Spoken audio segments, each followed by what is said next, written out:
When you marry a woman, you marry her past, her present, and future. When you marry a woman, you marry her self-image, what she thinks of herself. When you marry a woman, you marry her fantasies and her fetishes. When you marry a woman, you marry her fears and her hopes. When you marry a woman, you marry her weaknesses. How many of you saw one guy on Instagram or so that videoed his wife? Their house was very dirty. I think he went to work. Their house was very dirty. So he videoed how dirty the house was and videoed his wife and was complaining that you've been home all day. Why didn't you clean it out? And he posted it online. How many people saw that thing?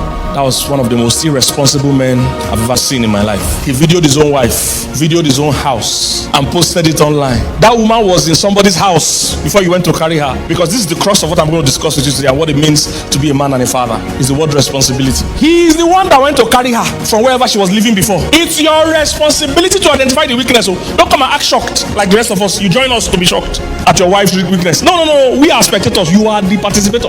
You pick the wife. You must be responsible for your decisions. Oh, that's what makes you. That's one thing that makes you a man. The first man failed because he refused to take responsibility for what he did.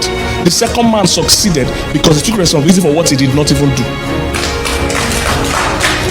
You have not yet failed until you shed your responsibility. Falling down is not an issue. The Bible said the righteous man falls 7 times, but he stands again. You are irresponsible when you fall and you refuse to stand. And you want to start giving us stories why you fell. We have not finished studying success. Nobody has time to study failing.